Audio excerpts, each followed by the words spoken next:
Welcome to next exam. आज है 21 दिसंबर 2025 और 21 दिसंबर 2025 से करंट अफेयर्स के जितने भी इंपॉर्टेंट क्वेश्चन बन सकते हैं सारे हम इस वीडियो में डिस्कस करेंगे और हर क्वेश्चन से रिलेटेड इंपॉर्टेंट फैक्ट भी मैं आपको बताऊंगा। तो आप पूरा वीडियो बहुत ध्यान से देखिए। लास्ट में मैं आपसे क्वेश्चन पूछूंगा, उसका आंसर आपको कमेंट बॉक्स में बताना है। तो चलिए स्टार्ट करते हैं। पहला क्वेश्चन है, अंतर्राष्ट्रीय मानव एकजुटता दिवस कब मनाया गया है? तो ये 20 दिसंबर को मनाया जाता है। तो इस क्वेश्चन का बे ऑप्शन सही है। अंतर्राष्ट्रीय मानव एकजुटता दिवस, अच्छा ये मनाया क्यों जाता है? तो ये वैश्विक स्तर पर एकता, सहयोग और साझा जिम्मेदारी के महत्व को लोगों तक पहुंचाने के लिए हर साल 20 दिसंबर को ये अंतर्राष्ट्रीय मानव एकजुटता दिवस मनाया जाता है। अभी 1 दिसंबर को क्या मनाया गया था? विश्व एड्स दिवस, बीएसएफ का स्थापना दिवस और नागालैंड राज्य दिवस। 2 दिसंबर को अंतर्राष्ट्रीय दास्ता उन्मूलन दिवस, राष्ट्रीय प्रदूषण निवारण दिवस और विश्व कंप्यूटर साक्षरता दिवस मनाया गया। 3 दिसंबर को अंतर्राष्ट्रीय विकलांग दिवस मनाया गया। 4 दिसंबर को अंतर्राष्ट्रीय चीता दिवस, भारतीय नौसेना दिवस और अंतर्राष्ट्रीय बैंक दिवस मनाया गया। 5 दिसंबर को विश्व मृदा दिवस मनाया गया। ये जो मैंने ब्लू कलर में हाईलाइट कर दिए ना, ये इंपॉर्टेंट है। जितने भी इंपॉर्टेंट हैं वो मैंने ब्लू कलर में हाईलाइट कर दिए हैं। अच्छा, 5 दिसंबर को ही अंतर्राष्ट्रीय स्वयंसेवक दिवस मनाया गया। 6 दिसंबर को महापरिनिर्वाण दिवस मनाया गया। 7 दिसंबर को सशस्त्र सेना झंडा दिवस और अंतर्राष्ट्रीय नागरिक उड्डयन दिवस मनाया गया। 9 दिसंबर को अंतर्राष्ट्रीय भ्रष्टाचार विरोधी दिवस मनाया गया। 10 दिसंबर को मानवाधिकार दिवस और अंतर्राष्ट्रीय पशु अधिकार दिवस मनाया गया। 11 दिसंबर को अंतर्राष्ट्रीय पर्वत दिवस मनाया गया। 12 दिसंबर को अंतर्राष्ट्रीय सार्वभौमिक स्वास्थ्य कवरेज दिवस और अंतर्राष्ट्रीय तटस्थता दिवस मनाया गया। 14 दिसंबर को राष्ट्रीय ऊर्जा संरक्षण दिवस मनाया गया। 16 दिसंबर को विजय दिवस मनाया गया। 17 दिसंबर को भारत में पेंशनर्स दिवस मनाया गया। 18 दिसंबर को अल्पसंख्यक अधिकार दिवस, अंतर्राष्ट्रीय प्रवासी दिवस और विश्व अरबी भाषा दिवस मनाया गया। 19 दिसंबर को गोवा मुक्ति दिवस मनाया गया। ये मैं आपको हर बार बताता हूँ और जब भी गोवा की बात आती है मैं आपको 2 इम्पोर्टेंट डे बताता हूँ, एक तो गोवा मुक्ति दिवस और एक गोवा स्थापना दिवस। तो गोवा मुक्ति दिवस ये 19 दिसंबर को मनाया जाता है। और क्यों मनाया जाता है? क्योंकि 19 दिसंबर 1961 को गोवा पुर्तगाल से मुक्त हुआ था। और गोवा स्थापना दिवस 23 मई को मनाया जाता है। अभी मैंने ये दिसंबर के अब तक के सारे इंपॉर्टेंट डे आपको बता दिए। एक इम्पोर्टेंट डे है और जो बहुत इम्पोर्टेंट है, आयुष दिवस। आयुष दिवस आप याद कर लो। आयुष दिवस कब मनाया जाता है? 23 सितंबर को। कब? 23 सितंबर को। पहले इसके लिए कोई डेट फिक्स नहीं थी। ये क्या होता था? धनतेरस पे मनाया जाता था। दिवाली पे जो धनतेरस का त्यौहार होता है ना, उस दिन मनाया जाता था। और धनतेरस हिंदू कैलेंडर के अकॉर्डिंग तिथि पर मनाई जाती है और तिथि की कोई फिक्स डेट नहीं होती। लेकिन अब क्या किया है भारत सरकार ने, इसके लिए एक फिक्स डेट कर दी है, 23 सितंबर। तो 23 सितंबर को अब हर साल आयुष दिवस मनाया जाएगा। ये इंपॉर्टेंट है, इसे आप याद कर लो।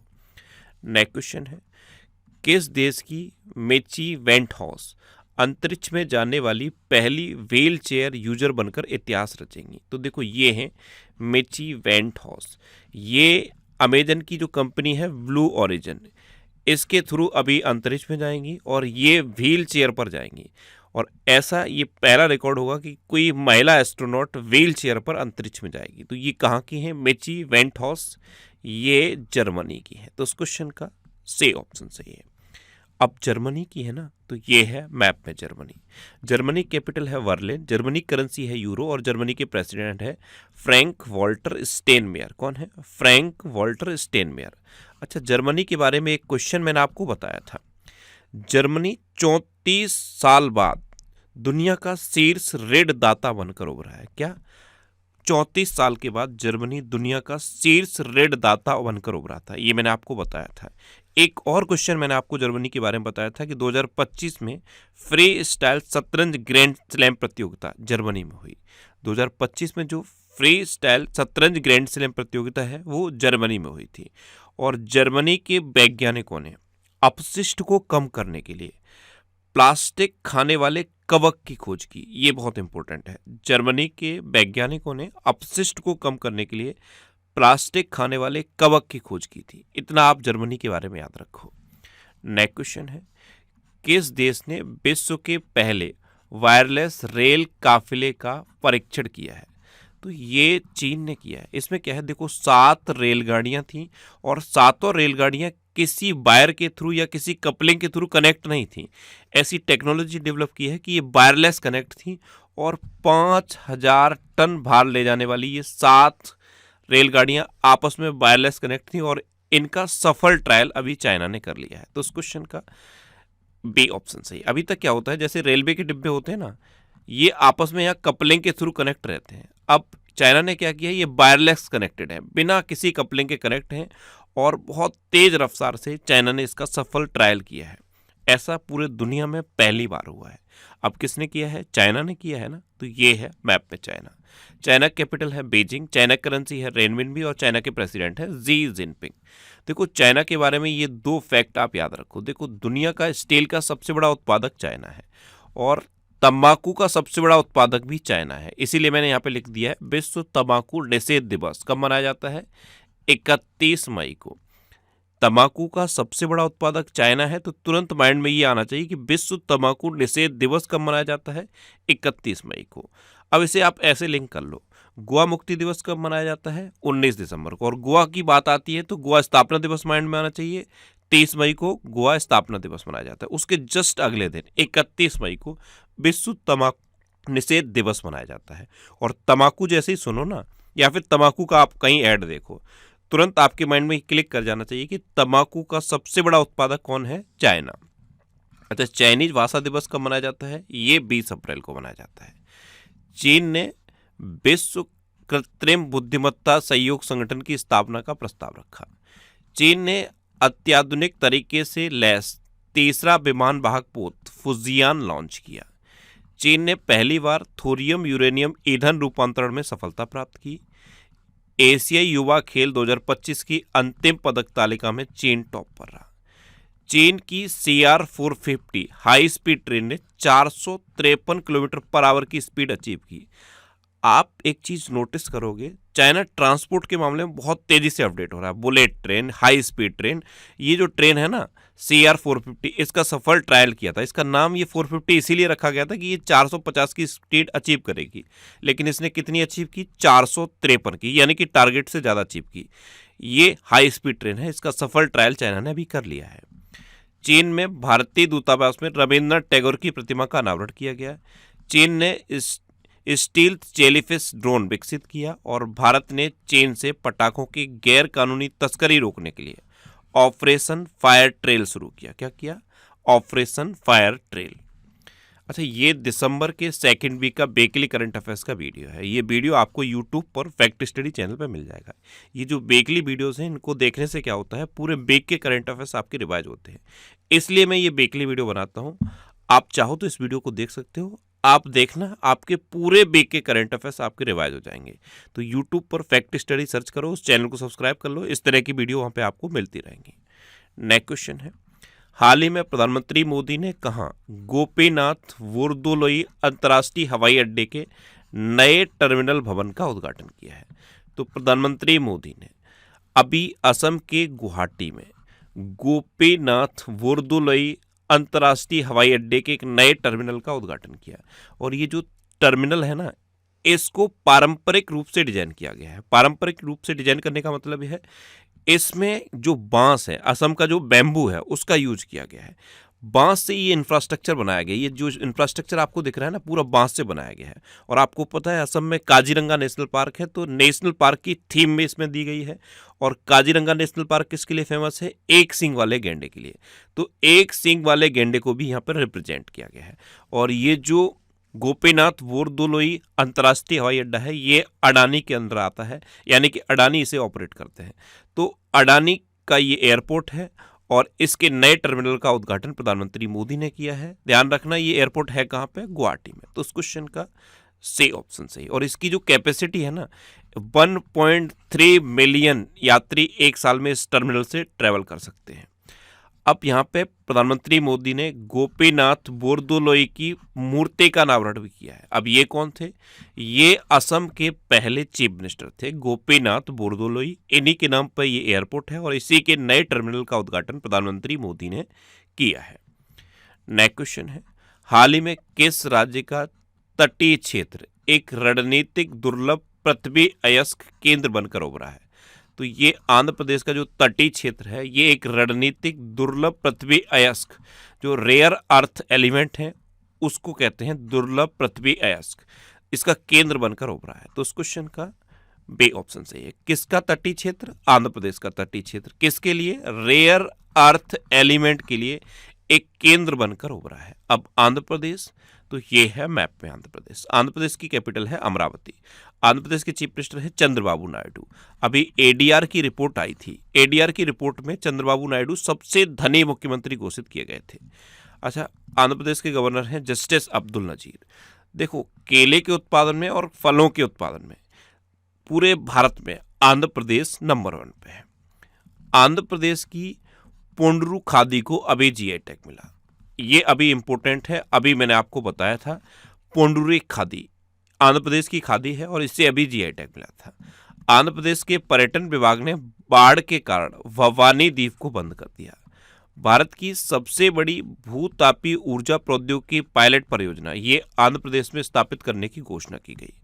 आंध्र प्रदेश के पर्यटन विभाग ने वैश्विक पर्यटन पुरस्कार 2025 जीता। आंध्र रणजी टीम के कोच गैरी स्टीड बने हैं और आंध्र प्रदेश के तिरुमाला हिल्स और लाल रेत के टीले ये यूनेस्को की संभावित सूची में शामिल हुए हैं। आपको पता है भारत का सबसे बड़ा केंद्रीय पुस्तकालय आंध्र प्रदेश में बनेगा। कहाँ पे बनेगा? आंध्र प्रदेश में। नेक्स्ट क्वेश्चन है, कहाँ लोसर उत्सव मनाया गया है? कई जगह आपको लोसार भी लिखा दिखेगा।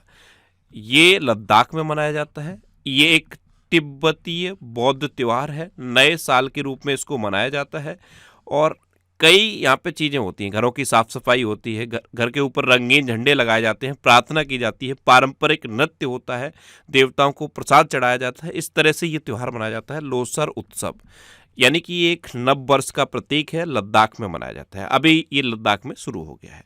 अब लद्दाख, तो ये है मैप में लद्दाख और लद्दाख के लेफ्टिनेंट गवर्नर हैं कबींद्र गुप्ता। अच्छा, वायुसेना प्रमुख ने लद्दाख में न्यूमा एयरबेस का उद्घाटन किया। लद्दाख में समुद्र तल से 19,400 फीट की ऊंचाई पर विश्व की सबसे ऊंची मोटर योग्य सड़क का निर्माण किया गया। लद्दाख की रिगजिन यांगदुल ने दक्षिण कोरिया में आयोजित hockey together international coaching camp में भाग लिया। इसरो के उच्च ऊंचाई वाले एनालॉग मिशन होप का उद्घाटन लद्दाख में किया गया और भारतीय सेना ने आकाश प्राइम स्वदेशी विकसित वायु रक्षा प्रणाली का सफल परीक्षण ये लद्दाख में किया। अच्छा, लद्दाख के बारे में एक क्वेश्चन मैं आपसे पूछ रहा हूँ, ये आज का आपका पहला क्वेश्चन होगा। लद्दाख का एक फल है, उसे जीआई टैग मिला था, उस फल का नाम बताओ। ये आज का आपका पहला क्वेश्चन है। नेक्स्ट क्वेश्चन है, किसके द्वारा लिखित पुस्तक Salman Khan the sultan of Bollywood का विमोचन हुआ है? तो ये पुस्तक लिखी है मोहर बसु ने। तो उस क्वेश्चन का ए ऑप्शन सही है। ये है बुक, हार्पर कॉलिंस ने इसको प्रकाशित किया है। सलमान खान पर बेस्ड ये बुक है, Salman Khan the sultan of Bollywood, ये इसका नाम है। और इसे किसने लिखा है? मोहर बसु ने। किसने? मोहर बसु ने। अच्छा, अभी शिखर धवन की आत्मकथा the one cricket my life and more का विमोचन हुआ। ऋचा शर्मा के द्वारा लिखित उपन्यास फाइंडिंग होम अगेन का विमोचन हुआ। वर्जिश देसाई के द्वारा लिखित पुस्तक मोदी का मिशन का विमोचन हुआ। द ब्रह्मास्त्र अनलीज्ड नामक पुस्तक डी शिवानंदन के द्वारा लिखी गई। सीडीएस जनरल अनिल चौहान के द्वारा लिखित पुस्तक ready, relevant and resurgent second का विमोचन किया गया। एमजे अकबर के द्वारा लिखित पुस्तक आफ्टर मी चाउस का विमोचन हुआ। डॉक्टर मनीषा वी रमेश के द्वारा लिखित पुस्तक सेम हार्ट सेम वर्ल्ड का विमोचन हुआ। अच्छा, क्वेश्चन एक दूसरा मैं आपसे पूछ रहा हूँ, ये भी बुक पर बेस्ड है और मैंने आपको ये क्वेश्चन पूछा भी था, अभी 2-3 दिन पहले पूछा है और बहुत इंपॉर्टेंट क्वेश्चन है, इसलिए मैं रिपीट पूछ रहा हूँ। विंग्स ऑफ वैलोर ये एक पुस्तक का नाम है, इसे किसने लिखा है? कमेंट बॉक्स में बताओ। मैं आपसे वही क्वेश्चन पूछूंगा और इसलिए पूछूंगा जिससे कि वो आपको याद हो जाए, और वही क्वेश्चन पूछूंगा जो कॉम्पिटिटिव एग्जाम में जिनके पूछे जाने के चांस बहुत हाई हैं। और मैं आपको बोलता हूँ, इस वीडियो को आप मॉर्निंग में देखने की हैबिट बना लो। मॉर्निंग में जैसे ही आपकी नींद खुलती है ना, आप जब भी उठते हो, 4 बजे उठ जाते हो, 3 बजे उठ जाते हो, 7 बजे उठते हो, 10 बजे उठते हो, जब भी उठते हो, उठते ही 15-20 मिनट अपने लिए निकालो और इस वीडियो को सबसे पहले देखने की हैबिट बना लो। इतनी अगर हैबिट आपने बना ली तो कोई भी एग्जाम आप देने जा रहे हो, किसी भी एग्जाम में आपका करंट अफेयर्स का एक सिंगल भी क्वेश्चन गलत नहीं होगा। नेक्स्ट क्वेश्चन है, हाल ही में किस देश की टीम ने नासा स्पेस एप्स चैलेंज में ग्लोबल टॉप सम्मान हासिल किया है? तो ये भारत की टीम ने हासिल किया। तो उस क्वेश्चन का बी ऑप्शन सही है, नासा स्पेस एप्स चैलेंज। इसमें भारत की टीम ने टॉप सम्मान हासिल किया है। अब भारत की टीम ने हासिल किया है तो ये है अपना भारत। भारत का जो यूपीआई सिस्टम है इसने बीजा को पीछे छोड़ दिया है। अच्छा, हेनले पासपोर्ट इंडेक्स 2025 में भारत 85वें नंबर पर रहा और सिंगापुर पहले नंबर पर रहा। अच्छा, इससे कभी कंफ्यूज मत हो जाना, ये जो हेनले पासपोर्ट इंडेक्स है ये क्वार्टरली आता है, तो अभी इसकी रैंक 85 है, हो सकता है पिछले क्वार्टर में कुछ और रही हो, अगले क्वार्टर में कुछ और हो जाए। आपका एग्जाम जब भी होना है तो जो आपका सबसे रीसेंट क्वार्टर है उसकी रैंक आप याद रखो। पिछले क्वार्टर में भी ये 85 पे था, अभी भी भारत 85 पे है। तो हेनले पासपोर्ट इंडेक्स 2025 में भारत 85वें नंबर पे है और सिंगापुर पहले नंबर पे है। भारत की साक्षरता दर अब बढ़ गई है और ये बढ़ के 80.9% हो गई है। भारत में कुल रामसर स्थलों की संख्या 96 हो गई। ये अभी के लिए मोस्ट इंपोर्टेंट है। रामसर स्थल भारत में अब टोटल 96 वेटलैंड साइट हो गई हैं, यानी कि रामसर स्थल हो गए हैं, जिसमें 3 नए बिहार से जुड़े थे। बिहार के 3 कौन से हैं? गोकुल जलाशय, उदयपुर झील और गोगाबिल झील, ये 3 बिहार के जुड़े हैं। छत्तीसगढ़ का कोपरा जलाशय जुड़ गया है, ये छत्तीसगढ़ के बिलासपुर में है, छत्तीसगढ़ से कोपरा जलाशय। और राजस्थान से सिलीसेड झील, ये राजस्थान की है। तो भारत में अब कितने रामसर साइट हो गए हैं? 96। मैं बार बार बोल रहा हूँ, हर दिन आपको रिवाइज कर रहा हूँ, याद रखना। भारत में अब टोटल रामसर साइट्स हो गई हैं 96। अच्छा, विश्व प्रेस स्वतंत्रता सूचकांक 2025 में भारत 151वें नंबर पर रहा और नॉर्वे पहले नंबर पर रहा। जो 18वां ब्रिक्स समिट है ना, ये भारत में प्रस्तावित है। 19वां ब्रिक्स समिट चाइना में प्रस्तावित है और 17वां ब्रिक्स समिट हो चुका है। कहाँ पे हुआ है? ब्राजील के रियो डी जेनेरियो में। भारत ने पहला स्क्वैश विश्व कप जीत लिया है। भारत ने आपका पैसा आपका अधिकार अभियान शुरू कर दिया है। भारत पहली बार कॉमनवेल्थ खो खो चैंपियनशिप की मेजबानी करेगा। FIH हॉकी पुरुष जूनियर विश्व कप 2025 में भारतीय टीम ने कांस्य पदक जीता। भारत ने 20वें यूनेस्को अमूर्त विरासत समिति सत्र की मेजबानी की। IMF ने भारत का जो UPI है ना, इसको दुनिया का सबसे बड़ा रियल टाइम पेमेंट सिस्टम माना है। अभी के लिए UPI बहुत इंपॉर्टेंट है। इंटरनेशनल मॉनेटरी फंड ने इसे दुनिया का सबसे बड़ा रियल टाइम पेमेंट सिस्टम माना है। अच्छा, भारत की छोंजिन एंगमो, ये माउंट एवरेस्ट फतेह करने वाली विश्व की पहली नेत्रहीन महिला पर्वतारोही बन गई है। ये भी इंपॉर्टेंट है, इनका नाम याद कर लेना, छेनजिंग एंगमो। कई जगह छोंगजिंग एंगमो लिखा दिखेगा।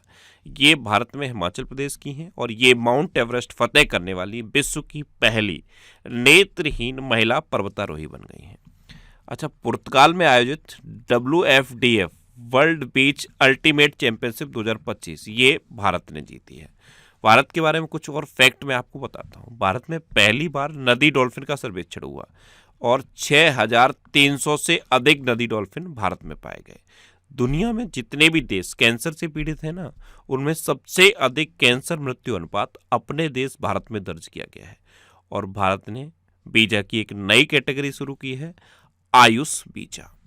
नेक्स्ट क्वेश्चन है, भारत और किस देश ने संयुक्त व्यापार और निवेश समिति का गठन किया है? तो ये अपने देश भारत और नीदरलैंड ने किया है। तो उस क्वेश्चन का बी ऑप्शन सही है। अब नीदरलैंड ने किया है ना, तो ये है मैप में नीदरलैंड। नीदरलैंड की कैपिटल है एम्स्टर्डम, नीदरलैंड की करेंसी है यूरो और नीदरलैंड के प्राइम मिनिस्टर हैं डिक स्कूप। कौन है? Dick scoop. कौन है? Dick scoop. अच्छा, नीदरलैंड में एक बहुत इंपॉर्टेंट सम्मेलन हुआ है और उसका नाम याद है? मैंने आपको बताया था और बोला भी था कि बहुत इंपॉर्टेंट है। कौन सा सम्मेलन हुआ है? विश्व हाइड्रोजन शिखर सम्मेलन। कहाँ पे हुआ था? नीदरलैंड में। ये है नीदरलैंड, यहाँ पे विश्व हाइड्रोजन शिखर सम्मेलन हुआ था, ये याद रखना। अच्छा, ये नवंबर 2025 के टॉप 100 करंट अफेयर्स के क्वेश्चन का एक वीडियो है।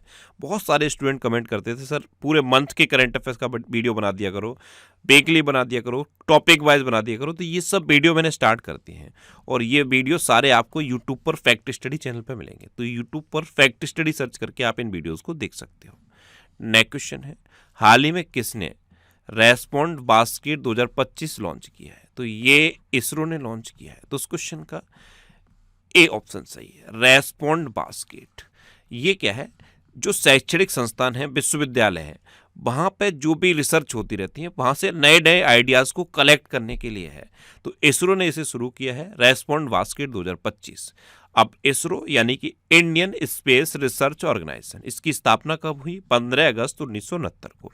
इसका हेडक्वार्टर कहाँ पे है? बेंगलुरु में। और इसके प्रेजेंट टाइम पे चेयरमैन है बी नारायणन, और ये 11वें नंबर के इसरो के चेयरमैन है।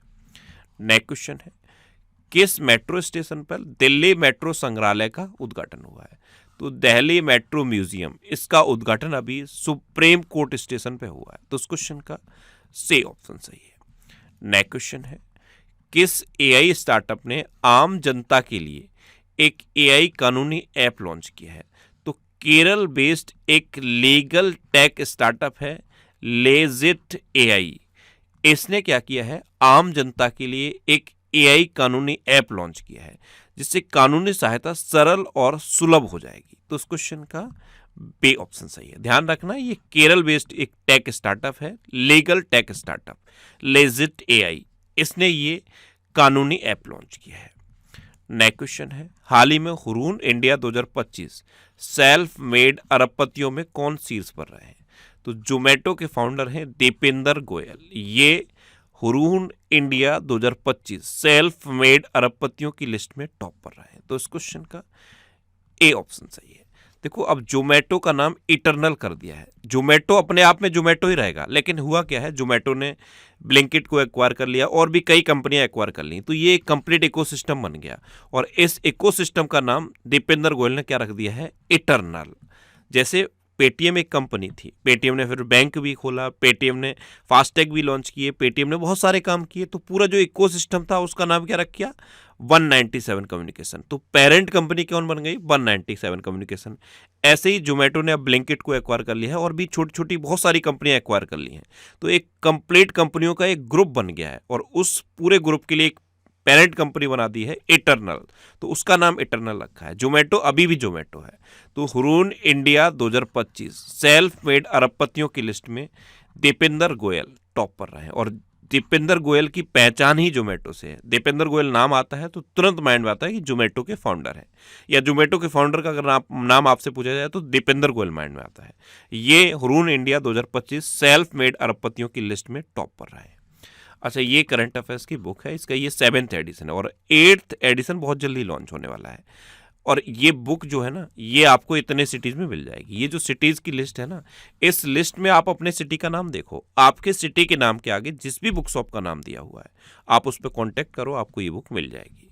नेक्स्ट क्वेश्चन है, हाल ही में प्रधानमंत्री मोदी ने WHO ग्लोबल समिट में किस प्रसिद्ध औषधीय पौधे पर स्मारक डाक टिकट जारी किया? तो ये अश्वगंधा पर बेस्ड एक स्मारक डाक टिकट प्रधानमंत्री मोदी ने जारी किया है। तो उस क्वेश्चन का सी ऑप्शन सही है। भारत की कई पारंपरिक औषधियां हैं जिनका हम पीढ़ियों से यूज करते आ रहे हैं, जैसे तुलसी है, मुलेठी है, अश्वगंधा है, गिलोय है, नीम है। इन सब का हम पारंपरिक रूप से यूज करते आ रहे हैं। तो अभी हुआ क्या है, WHO ने पारंपरिक औषधि पर बेस्ड एक समिट भारत में किया, और यहाँ पे अश्वगंधा पर एक स्मारक डाक टिकट जारी किया गया। नेक्स्ट क्वेश्चन है, किस देश ने औपचारिक रूप से ब्रिक्स की अध्यक्षता भारत को सौंप दी है? तो ब्राजील ने अब 2026 के लिए ब्रिक्स की अध्यक्षता भारत को सौंपी है। तो इस क्वेश्चन का बी ऑप्शन सही है। अब भारत 2026 में ब्रिक्स का अध्यक्ष रहेगा। ब्राजील ने यह अध्यक्षता भारत को सौंपी है। अब ब्राजील ने सौंपी है ना, तो ये है मैप में ब्राजील। ब्राजील की कैपिटल है ब्राजीलिया, ब्राजील की करेंसी है ब्राजीलियन रियाल, और ब्राजील के प्रेसिडेंट है लूला डा सिल्वा। ये है लूला डा सिल्वा। मैंने आपको अभी बताया था 17वां ब्रिक्स समिट ब्राजील के रियो डी जेनेरियो में हुआ। 18वां भारत में प्रस्तावित है, और 19वां कहाँ प्रस्तावित है? चाइना में। अब लास्ट वीडियो के क्वेश्चन का आंसर। लास्ट वीडियो में मैंने आपसे क्वेश्चन पूछा था कि किसने पिन मुक्त UPI भुगतान शुरू किया? तो ये अमेजन पे ने किया, यानी कि इस क्वेश्चन का बी ऑप्शन सही था। और लगभग सभी स्टूडेंट ने इसका आंसर सही दिया। मोस्टली स्टूडेंट ने इसके बारे में डिटेल में लिखा। मैं आपको एक बार फिर बोलूंगा, क्वेश्चन के बारे में आपको जितना ज़्यादा से ज़्यादा पता हो आप लिखा करो, क्योंकि जो चीज़ें आप लिख देते हो फिर उन्हें आप कभी नहीं भूलते। अच्छा, ये नेक्स्ट एग्जाम का ऑफिशियल टेलीग्राम चैनल है। इसे आप टेलीग्राम पर नेक्स्ट एग्जाम सर्च करके ज्वाइन कर सकते हो। वैसे इससे आप इस QR कोड को स्कैन करके भी ज्वाइन कर सकते हो। टेलीग्राम पर मैं डेली PDF पोस्ट करता हूँ। ये जितनी भी टॉपिक रिलेटेड PDF हैं या पूरे नवंबर के टॉप 100 क्वेश्चन का PDF है, वीकली PDF है, इन सब के PDF मैं टेलीग्राम चैनल पर पोस्ट करता हूँ। तो टेलीग्राम पे आप नेक्स्ट एग्जाम सर्च करो और इस टेलीग्राम चैनल को ज्वाइन कर लो। यहाँ पे मैं क्विज भी पोस्ट करता हूँ, तो आप क्वेश्चन की प्रैक्टिस भी कर सकते हो। अच्छा, ये टॉप 1000 पिछले 12 महीने के टॉप 1000 करंट अफेयर्स के क्वेश्चन की एक सीरीज है। इसमें 1000 इंपोर्टेंट क्वेश्चन मैंने सेलेक्ट किए हैं और इनको वीडियोस के माध्यम से डिस्कस किया जा रहा है। अब तक इसकी 30 वीडियो अपलोड हो चुकी हैं। अगर आपको अभी रिसेंट कोई एग्जाम देना है और आपके एग्जाम में पिछले 1 साल का करंट अफेयर्स पूछा जा रहा है, तो इस सीरीज को बस आप कंटिन्यू कर लो, आपकी करंट अफेयर्स की प्रॉब्लम सॉल्व हो जाएगी। और ये सीरीज भी आपको यूट्यूब पर फैक्ट स्टडी चैनल पर मिलेगी। अब आपके लिए रिवीजन के क्वेश्चन। अभी भारत डोपिंग रोधी नियमों के उल्लंघन में विश्व में शीर्ष पर रहा। अच्छा, आंध्र प्रदेश की पोंडरू खादी को GI टैग मिला। भारत का पहला वन विश्वविद्यालय गोरखपुर में स्थापित होगा। राजकुमार गोयल ने मुख्य सूचना आयुक्त के पद की शपथ ली। आर्टन कैपिटल ने पासपोर्ट इंडेक्स के अनुसार 2025 में दुनिया का सबसे शक्तिशाली पासपोर्ट UAE का पासपोर्ट बना है। अलग अलग इंडेक्स जारी होते हैं, जैसे हेनले पासपोर्ट इंडेक्स जारी होता है, वैसे ही ये है आर्टन कैपिटल का पासपोर्ट इंडेक्स। इसके अकॉर्डिंग 2025 में दुनिया का सबसे शक्तिशाली पासपोर्ट UAE का पासपोर्ट घोषित हुआ है। प्रेस क्लब ऑफ इंडिया ने संगीता बरुआ को अपनी महिला अध्यक्ष चुना है। जर्मनी ने 8वीं बार जूनियर मेंस हॉकी विश्व कप जीता। भारत और नेपाल के बीच संयुक्त अभ्यास सूर्य किरण का 19वां संस्करण पिथौरागढ़ में संपन्न हुआ। रोमन गॉफमैन को अगला मोसाद प्रमुख नियुक्त किया गया। ग्लोबल AI इंडेक्स 2024 में USA टॉप पर रहा। फीफा अरब कप 2025 का खिताब मोरक्को ने जीता। इंटरनेशनल बिग कैट अलायंस का 19वां सदस्य रूस बना है। छत्तीसगढ़ का कोपरा जलाशय ये रामसर साइट घोषित हुआ। IPL इतिहास में सबसे महंगे विदेशी खिलाड़ी कैमरन ग्रीन बने। प्रधानमंत्री मोदी को इथियोपिया का सर्वोच्च सम्मान द ग्रेट ऑनर निशान ऑफ इथियोपिया मिला है। जोसे एंटोनियो कास्ट ने चिली के राष्ट्रपति का चुनाव जीता। हांसी ये हरियाणा का 23वां जिला बनेगा। इंडियन मिलिट्री एकेडमी से ग्रेजुएट होने वाली पहली महिला अधिकारी साई जादव बनी है। और 16 साल से कम उम्र के बच्चों के लिए विश्व का पहला सोशल मीडिया प्रतिबंध ऑस्ट्रेलिया में लागू हो गया है। अब आपके लिए आज का क्वेश्चन है, कौन एयरटेल इंडिया के MD एंड CEO बने हैं? 4 ऑप्शन दिए गए हैं, इनमें से आपको अपना आंसर बताना है। और इसके अलावा हम हमारे फेसबुक पेज पर previous year question daily post करते हैं, तो आप फेसबुक पर नेक्स्ट एग्जाम सर्च करके हमारा फेसबुक पेज ज्वाइन कर सकते हैं, क्योंकि प्रीवियस ईयर क्वेश्चन आपको बहुत हेल्प करते हैं। अगर आपको किसी क्वेश्चन में कोई डाउट होता है या आपको अपने करियर से रिलेटेड भी कोई प्रॉब्लम है, तो आप इंस्टाग्राम, फेसबुक और X पर इंद्रेश आरसी सर्च करके आप मेरे साथ जुड़ सकते हैं और कोई भी डाउट, कोई भी confusion without any hesitation discuss कर सकते हैं। तो ये था आज का हमारा करंट अफेयर्स का वीडियो। आपको ये वीडियो कैसा लगा प्लीज़ कमेंट बॉक्स में ज़रूर बताना। और अगर अभी तक भी आपने हमारे इस चैनल को सब्सक्राइब नहीं किया है तो इसे आप सब्सक्राइब कर लीजिए। आपको इस चैनल से निश्चित ही मदद मिलेगी। जब भी आपसे सबको रहेंगे तो बराबर में एक बेल आइकन बन के आएगा, आप उस बेल आइकन पर जरूर क्लिक कर लें, जिससे कि आपको डेली मॉर्निंग में करंट अफेयर्स की वीडियो मिलती रहे। Next exam always with you. Thanks for watching.